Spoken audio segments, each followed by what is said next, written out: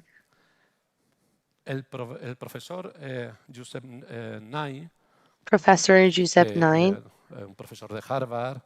it's a Harvard professor that died this year precisely. In the 80s, he described the relationship of power among states, what geopolitics was for him.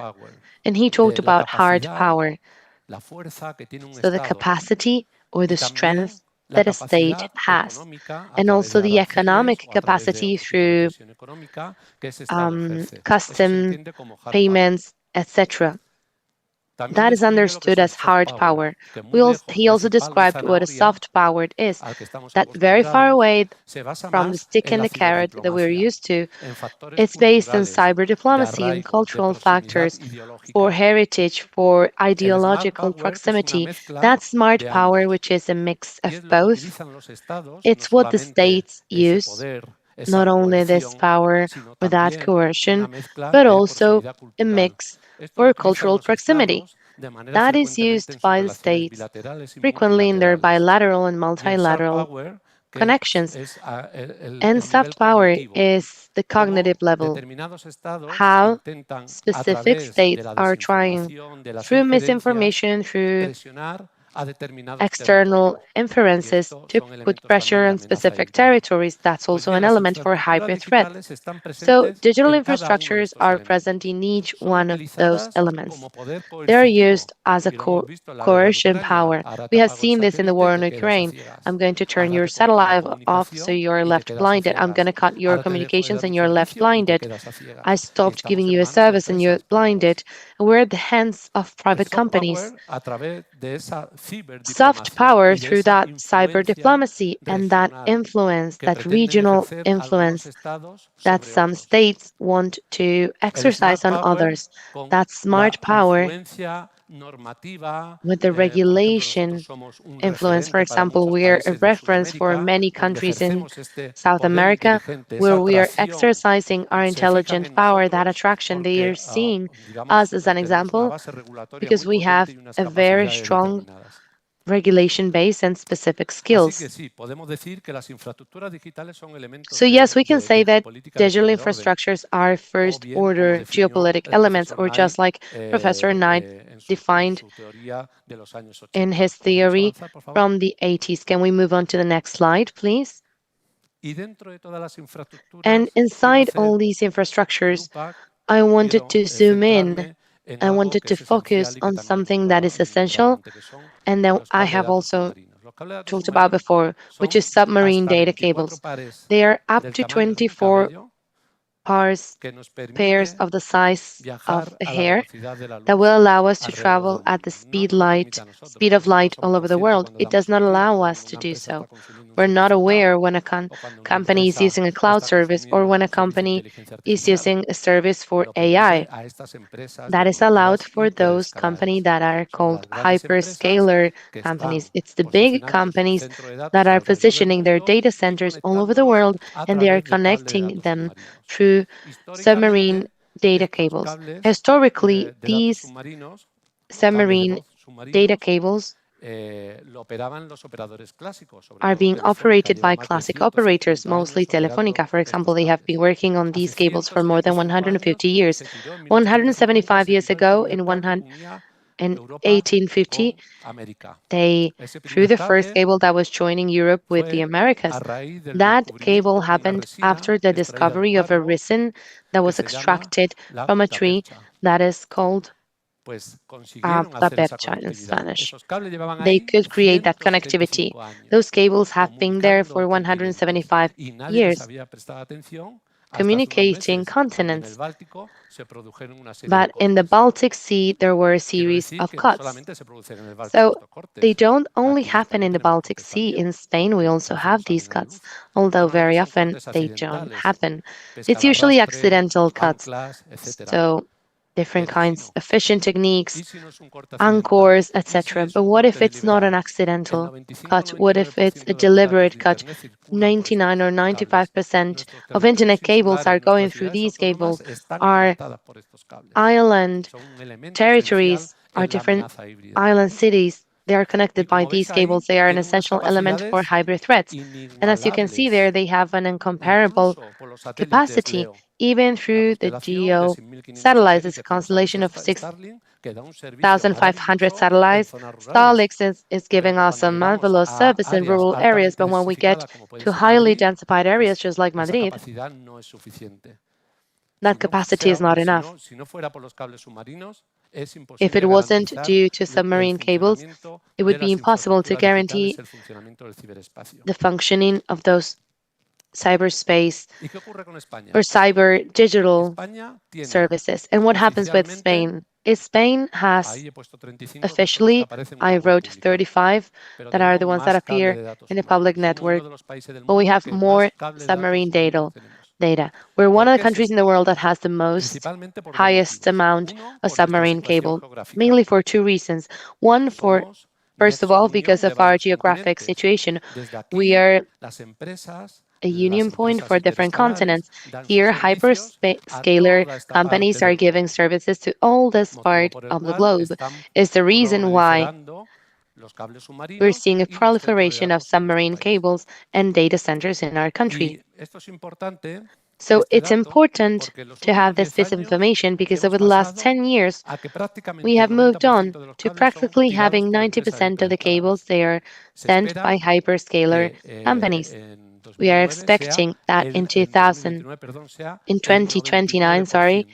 that will be ¿Y qué hacen? Como decía 99%. antes, And what are they doing? As I conectar said sus before, centros de datos. they are connecting their data centers.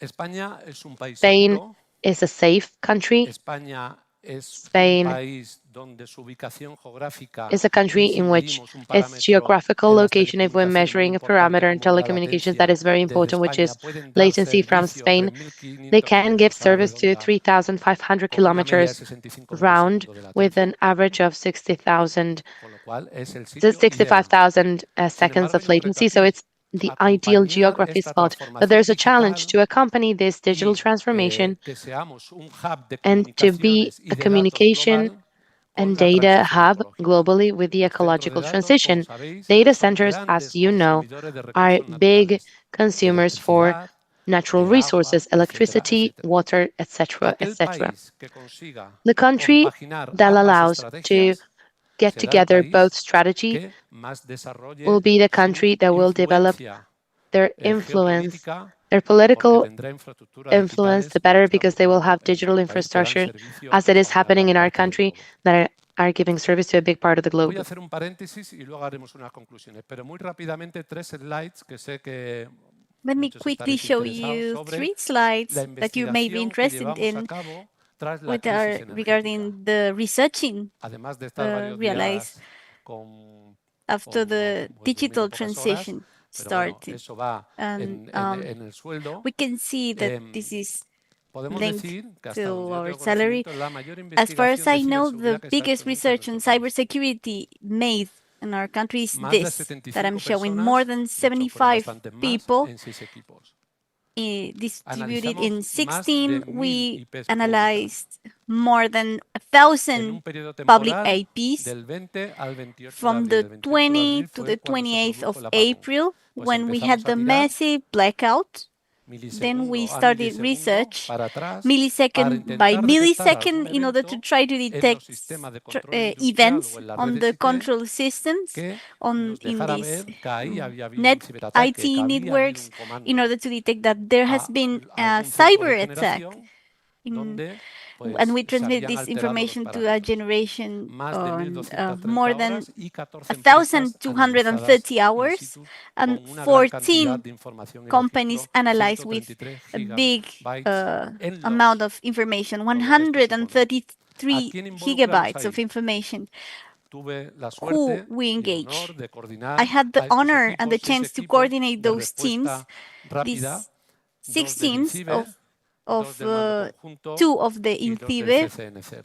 and En 2 una labor of de the coordinación OCC, que la verdad among tengo que decir, lo others. pusieron muy fácil porque son They make grandísimos my work really profesionales. easy Tenemos because aquí they are really good algunos de ellos professionals. We have certain of them y present trabajaron here sin today. descanso durante They días worked porque queríamos saber no for solamente si days, había sido un ciberataque o no. and we wanted to know if it La was preocupación a era que si cyber había attack sido or un not. That ciberataque was que the no se public produjera de nuevo. worrying, Esa era and nuestra that this preocupación. could happen again. Con That la was our complejidad que main tiene concern. una red And with the energética, capacity that an ya no bastaba con energy ingenieros IT. network can Tuvimos have, que it's not enough with realizar the equipos, IT pues como veis networks. ahí, We should de organize teams múltiples perfiles de with profesionales, multiple ingenieros profiles, OT, different kinds of documentalistas, analistas de professionals, ciberinteligencia. Estuvimos documentalists, analizando analysts. ciberataques contra la We red eléctrica que analyze se habían cyber producido attacks en otros to países. energetic networks of Estuvimos other analizando countries. técnicas, tácticas y We analyze procedimientos. Estuvimos techniques, tactics, analizando and la deep y knowledge. la dark We web en analyze busca the de deep and dark evidencias webs, de looking for alguna evidence reivindicación of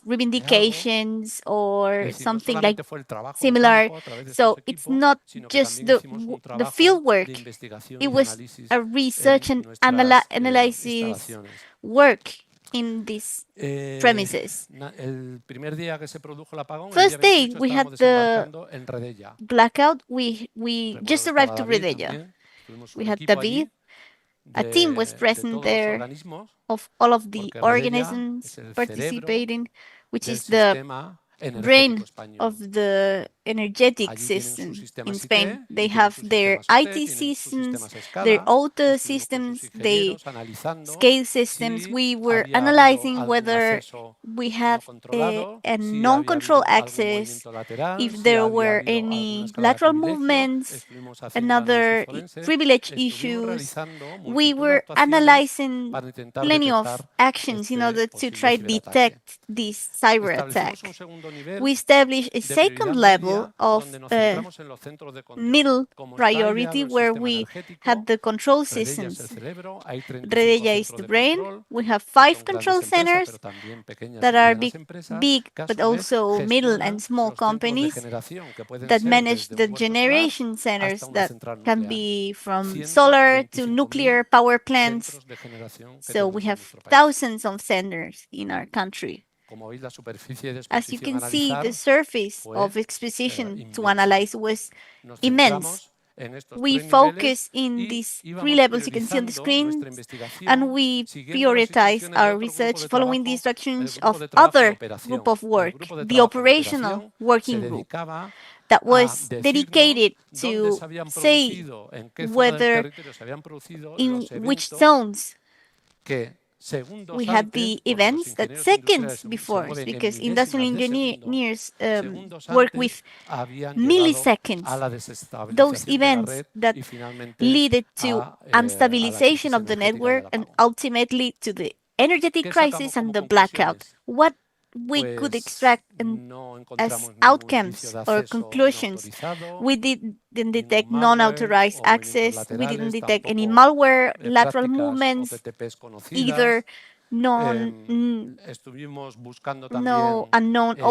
escalada OTPs. de privilegios. We work Estuvimos on buscando the scaling of privileges. accesos a We horas look no for debidas access o comandos que to posiblemente los sistemas OT hubieran lanzado a los centros de non-normal generación. hours or No se encontró things nada de created esto. from the Sabéis generation mejor centers. que We yo didn't detect something que like this. en seguridad y en And you know ciberseguridad that más in security, las more, verdades even more absolutas in no existen. cybersecurity, absolute Entonces, truths nosotros that siempre, not y así está exist. recogido en el informe público que os animo a We had leer, these premises on the reports. es un informe, un extracto de todas las It's evidencias an que extract encontramos. of all of Obviamente the no, evidence no that were volcamos todo, found.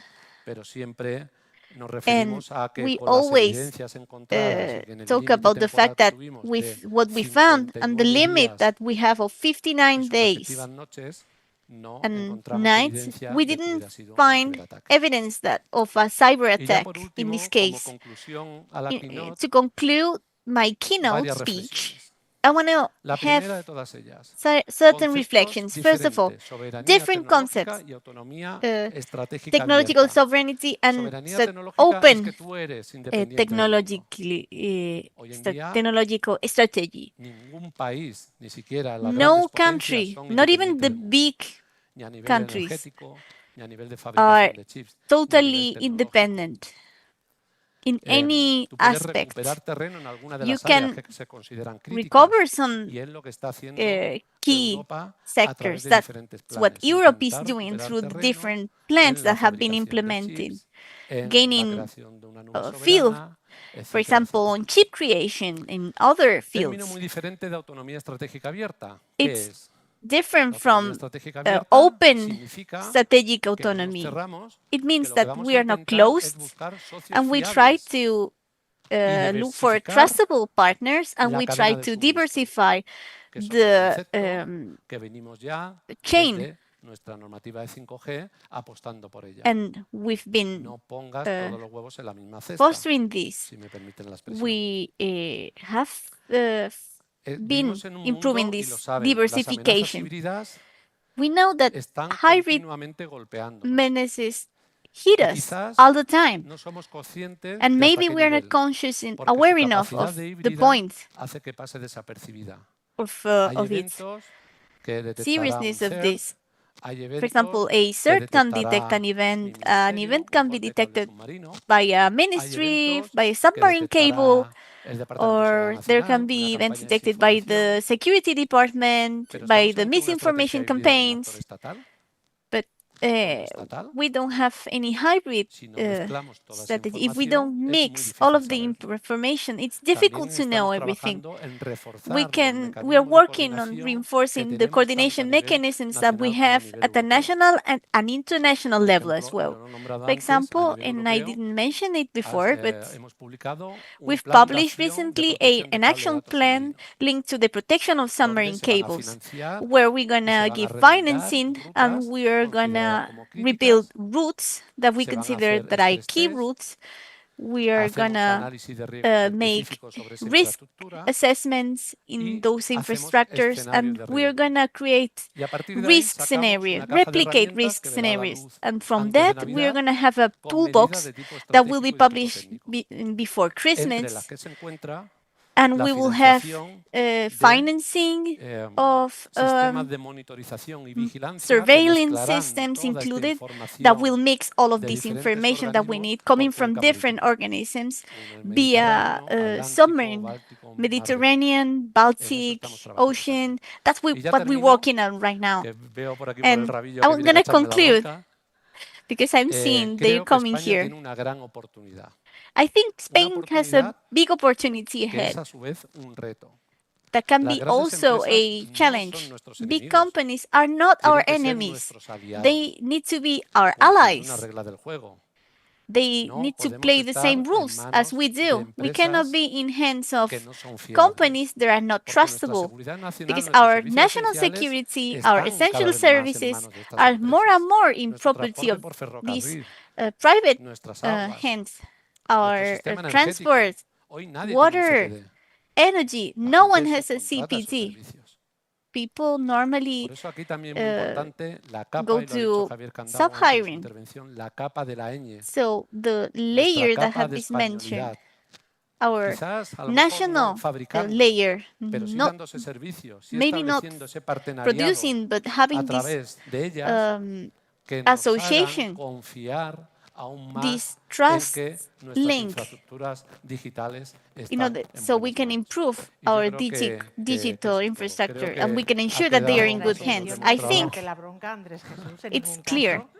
Simplemente Sorry, es, I didn't want it sabes que el tiempo to. manda. Lo sé. Y aunque la temática es interesante, But pero vamos I a know seguir dando, Muy bien. dando the paso al subject is resto y te really agradecemos interesting, but Muchas we muchísimo. should gracias. keep Por on. favor, un Sorry. aplauso para Andrés Jesús.